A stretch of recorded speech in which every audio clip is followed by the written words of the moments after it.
Innal hamdalillah nahmaduhu wa nasta'inuhu wa nastaghfiruh wa na'udzu billahi min sururi anfusina min sayyiati a'malina may yahdihillahu fahuwa muhtadi wa may yudlilhu falan tajida lahu waliya mursyida. Asyhadu an la ilaha illallah wahdahu la syarikalah, asyhadu anna Muhammadan abduhu wa rasuluh. Allahumma shalli ala Muhammad wa ala alihi washabbihi ajmain, amma ba'du. Ayuhan nas ittaqullaha haqqa tuqatih wa la tamutunna illa wa antum muslimun. Hadirin sidang Jumat rahimakumullah. Kita hidup di semesta milik Allah. Jasad kita milik Allah. Perjalanan hidup kita diatur oleh Allah. Dan Allah memberikan Al-Qur'an. Dan kita sebut agama Al-Islam untuk mengatur hidup kita, bukan untuk mengatur kematian kita. Saat kita hidup dengan baik menggunakan aturan-aturan yang diaturkan oleh Allah melalui Al-Islam, maka sudah bisa dipastikan kita pun akan pulang dengan baik. Wal tanzur nafsun ma qaddamat lighad. Perhatikan diri kita, apa yang akan kita dapatkan nanti. Kita sudah tahu akan masuk surgakah kita sudah tahu. Akan masuk nerakakah kita sudah tahu. Apa yang kita lakukan hari ini menjadi gambar yang jelas bagi kita nanti. Hadirin sidang Jumat rahimakumullah. Ajakan takwa pada kesempatan Jumat ini, khatib ingin mengajak, menyampaikan pada diri khatib sendiri dan kita semua. Kita masih takut mati. Mungkin kerinduan kita kepada Rasulullah pun belum sepenuh hati. Kenapa? Betul, Rasulullah mengatakan bahwa ya dunia ukhdumi man khodamani wastakhdumi man khodamaki. Wahai dunia, mengabdilah engkau kepada manusia yang mengabdi kepadaku, dan perbudaklah manusia yang mengabdi kepadamu. Semakin kita mengabdi kepada dunia, dunia memperbudak kita, sampai pada saatnya kita sulit sekali untuk bertemu dengan kerinduan kepada Allah Subhanahu wa taala. Ada perintah Allah yang semuanya membangun kedekatan kita dengan Allah. Setelah kita ikrar dalam syahadat kita, saat kita berusia 120 hari dalam kandungan, kita mengucapkan syahadat dan kita muslim. Kemudian kita lahir tetap dalam keadaan muslim, dari keluarga muslim, dan kita tetap muslim karena kita sudah bersyahadat dalam kandungan. Ada juga yang sudah bersyahadat dalam kandungan tetapi lahir dan dididik oleh keluarga yang bukan muslim, maka disebut kafir. Kafir adalah berbelok dari perjanjian yang pernah diucapkan di alam rahim saat berusia 120 hari. Seperti itu. Kemudian kalau dia kembali menjadi muslim disebut taubat. Taubat itu kembali menjadi muslim. Hadirin, kita tidak cukup merindukan Allah. Kenapa? Karena kita mungkin tidak membuat ibadah-ibadah kita menjadi membuat semakin kita dekat dengan Allah Subhanahu wa taala. Harusnya saat takbir dalam sholat kita sadar betul bahwa Allah Maha tinggi dan kita Maha rendah. Kemudian tidak ada cara yang membuat kita semakin tinggi dan bisa dekat dengan Allah yang Maha besar kecuali berakhlak mulia. Kemudian kita pacu diri kita untuk menjadi mulia sehingga kita pantas dekat dengan yang Maha besar. Kita ucapkan salam di akhir sholat, assalamualaikum. Oh, ini memacu kita untuk terus memberikan sikap selamat dan kepada orang banyak dengan kecerdasan, kekuatan dan kesehatan kita. Juga kemampuan finansial kita sehingga kita bisa menyelamatkan banyak orang. Ibadah membentuk kondisi seperti itu. Ketika kita membaca Quran, semuanya harus membuat kita semakin dekat dengan Allah. Terus kenapa tertutup? Sampai kita tidak mampu melihat keagungan Allah. Bahkan kerap keagungan Allah hanya sekedar kata-kata saja. Mungkin kita tidak cukup sungguh-sungguh untuk membersihkan lensa mata hati kita, sehingga mata hati kita tidak cukup jelas melihat keagungan Allah. Karena itu Allah memerintahkan kepada kita, aqimis shalah wa atuz zakah, tegakkanlah sholat dan keluarkanlah zakat, infak, sodakoh. Zakat, infak, sodakoh itu bukan untuk memberdayakan umat. Masih harus dicari, adakah orang yang menjadi kaya gara-gara zakat, gara-gara infak, gara-gara sodakoh? Belum ketemu. Tapi kalau orang menjadi kaya gara-gara berinfak, berzakat, bersodakoh, banyak. Artinya apa? Zakat, infak, sodakoh ini bagi yang mampu berzakat, bagi yang menengah berinfak, bagi yang tidak mampu bersodakoh. Membuka tabir hati, harta dunia yang menutupi hati kita keluarkan, kita buka, sampai akhirnya mata kita bisa melihat tegas, melihat jelas keagungan Allah. Kenapa Rasulullah tidak ingin dunia? Kenapa para sahabat tidak ingin dunia? Karena takut menutupi hati. Utsman bin Affan menghabiskan hartanya untuk jihad, Abu Bakar menghabiskan hartanya untuk jihad, meskipun setelah habis datang lagi dan banyak lagi. Rasulullah,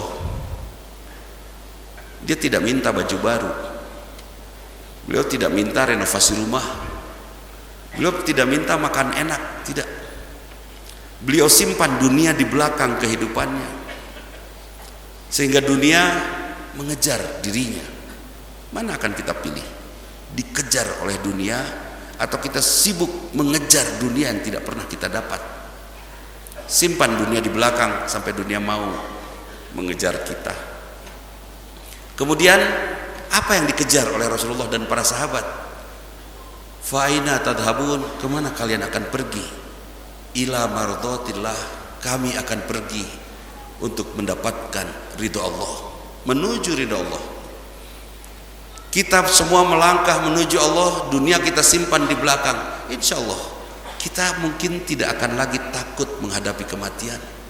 Bahkan ketika kita sibuk mengejar Allah yang berjalan terus, dan tidak sampai-sampai kita ke sana, tiba-tiba Allah utus untuk kita Ijrail, untuk menjemput kita pulang menemui Allah.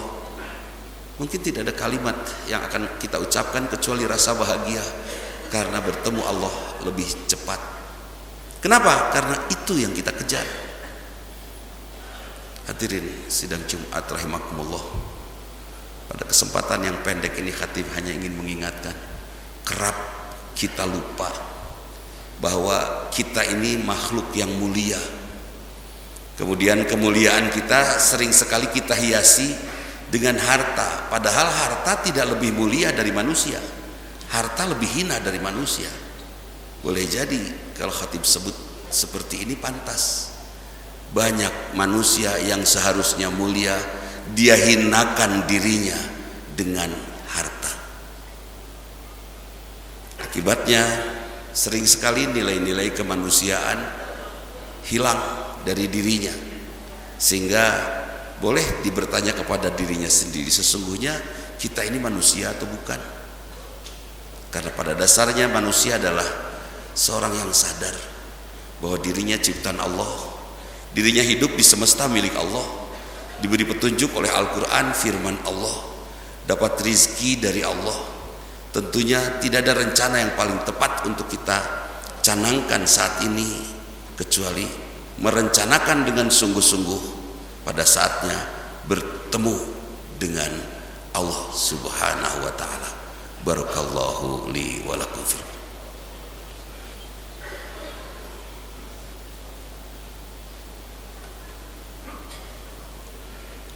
Alhamdulillah, asyhadu an la ilaha illallah wahdahu la syarikalah, asyhadu anna Muhammadan abduhu wa rasuluh, amma ba'du. Hadirin, di setiap khutbah Jumat khatib selalu mengucapkan kalimat ya ayyuhalladzina amanu ittaqullaha haqqa tuqatih wa la tamutunna illa wa antum muslimun. Wahai segenap yang beriman, manusia yang beriman kita. Dan perlu difahami, barang siapa keluar dari rumahnya untuk sholat berjamaah di masjid seperti sekarang ini, maka dia diampuni dosanya. Dan kita semua sudah diampuni dosa oleh Allah, kecuali kalau di antara kita ada yang masih musyrik kepada Allah. Jaga, siapa tahu asar nanti kita sudah tidak hidup lagi, kita sudah diampuni ini oleh Allah. Nah hadirin, bukan hanya kita manusia yang beriman, setan laknatullah pun beriman. Bukti kita beriman kepada Allah, kita berusaha mencari dan mengharapkan ridha Allah, mengharapkan mendapatkan cinta dari Allah. Dan bukti daripada keimanan setan laknatullah kepada Allah adalah mereka sungguh-sungguh menggoda kita manusia, dan kita laki-laki membuktikan itu. Di luar sebelum masuk masjid kita tidak ngantuk, duduk di masjid sebelum azan kita tidak ngantuk. Setelah khotib mulai berbicara, mulai kantuk berat itu datang. Kenapa? Supaya kita tidak mendengar khutbah. Karena tugas laki-laki setelah mendengarkan khutbah, pulanglah ke rumahnya dan sampaikanlah kepada anak-anak perempuannya dan kepada istrinya. Itu kewajiban kita, Pak, sesudah dari sini, Pak. Sampaikan pada istri kita, anak-anak kita. Jangan tidak. Dan setan sengaja membuat kita ngantuk. Dan ini bukan ngantuk yang sebenarnya. Terbukti setelah beres sholat Jumat, tidak ada orang yang masih membawa ngantuknya. Dalam bahasa Sunda, tidak ada yang lulungu sepulang khutbah, sepulang ibadah Jumat. Artinya setan ada, dan setan sungguh-sungguh menggoda kita. Karena itu, supaya kita kuat menghadapi godaan setan, ittaqullah, harapkan ridha Allah, haqqa tuqatih, dengan sangat sungguh-sungguh. Setiap hari kita mendapatkan godaan setan, setiap hari kita bertarung melawan setan, dan itu latihan kita. Setiap hari harus ada kemenangan kita melawan godaan setan. Kalau hari ini kita mendapatkan 10 godaan setan, boleh kita menang 1 kali, 9 setan yang menang. Tapi minggu depan kita harus menang 2, setan harus kalah 2. Minggu berikutnya kita harus menang 5, setan harus kalah 5, dan seterusnya. Ini latihan kita. Kalau pertandingan tinju akan dilakukan bulan depan, maka dari sejak hari ini kita berlatih tinju. Jangan bermimpi menang kalau kita tidak berlatih. Nah, kita latih untuk melawan godaan setan. Setiap hari kita harus memenangkan godaan itu, sehingga pada saatnya nanti kita bisa menang melawan godaan setan yang sangat berat dan dahsyat saat syakaratul maut. Ittaqullah, harapkan ridha Allah, haqqa tuqatih, dengan sangat sungguh-sungguh. Apa kesungguhan kita? Betul-betul melawan godaan setan dan memenangkannya. Sehingga pada saat syakaratul maut nanti, karena kita sudah terbiasa sungguh-sungguh, Allah akan membantu kita. Dan bukan hanya itu, kita pun sudah terbiasa dan kita akan menjadi pemenang menghadapi godaan setan di akhir hayat yang sangat berat nanti. Saking beratnya Rasulullah selalu berdoa setiap hari, ya Allah, lindungi kami dari godaan setan saat sakaratul maut kami. Itu doa Rasulullah. Hadirin, wala tamutunna illa wa antum muslimun. Jangan kamu meninggal kecuali dalam keadaan muslim. Jangan kamu meninggal kecuali dalam keadaan taat kepada Allah Subhanahu wa taala. Karena tidak mustahil 1 detik sebelum pintu tobat ditutup, setan sukses memurtadkan kita. Kalau kita tidak biasa berlatih, insya Allah itu akan terjadi. Kita akan kalah. Karena itu, jadikan semua godaan ini latihan untuk menjadi pemenang sampai suatu saat nanti setan tidak sanggup menghadapi kita. Hadirin, mudah-mudahan kita meninggal dalam keadaan taat kepada Allah Subhanahu wa taala. Marilah bermunajat, mudah-mudahan Allah ridha kepada kita. Bismillahirrahmanirrahim. Allahumma sholli ala Muhammad wa ala alihi wa sahbihi ajmain. Astaghfirullahaladzim, astaghfirullahaladzim, astaghfirullahaladzim, alladzi la ilaha illa huwal hayyul qayyum, wa atubu ilaih. Allahumma ya Allah, ampuni kami, ampuni kedua orang tua kami, ampuni muslimin, muslimat, mukminin, mukminat yang masih hidup ataupun yang telah tiada. Ampuni dosa pasangan hidup kami, ampuni dosa putra putri kami ya Allah. Allahumma ya Allah, kami memiliki anak yang mungkin telah salah kami mendidiknya, Seandainya ada kesalahan pada anak-anak kami ya Allah, ampuni kesalahan mereka ya Allah, sampai mereka menjadi orang yang pantas untuk menjadi ahli surga-Mu. Dan ampuni kami karena kami telah salah mendidik mereka. Kami memiliki pasangan dalam perjalanan hidup kami ini ya Allah, mungkin karena mereka tidak cukup salehah ya Allah, ampuni dosa pasangan kami. Jangan ada sedikit pun dosa mereka yang harus mereka tebus dengan siksa-Mu. Ampuni kami ya Allah yang telah memimpin pasangan kami dengan cara yang tidak cukup benar, sehingga masih saja pasangan kami melakukan sesuatu yang salah. Ampuni kami ya Allah. Allahumma ya Allah, kami memiliki orang tua, sayangi mereka ya Allah, karena mereka pun sudah tuntas menyayangi kami.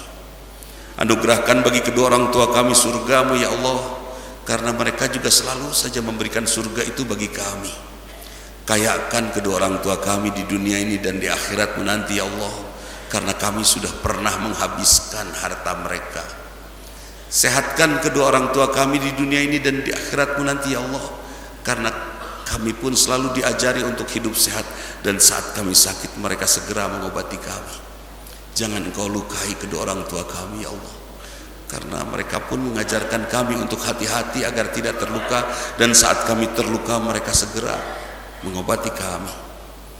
Ya Allah, ampuni dosa kedua orang tua kami, karena mereka pun selalu saja memaafkan kami saat kami berbuat salah, meski kami kerap lupa meminta maaf kepada mereka. Jadikan mereka ahli surga-Mu tanpa hisab ya Allah. Jadikan mereka ahli surga-Mu tanpa hisab ya Allah. Jadikan mereka ahli surga-Mu tanpa hisab ya Allah. Jadikan mereka ahli surga-Mu tanpa hisab ya Allah.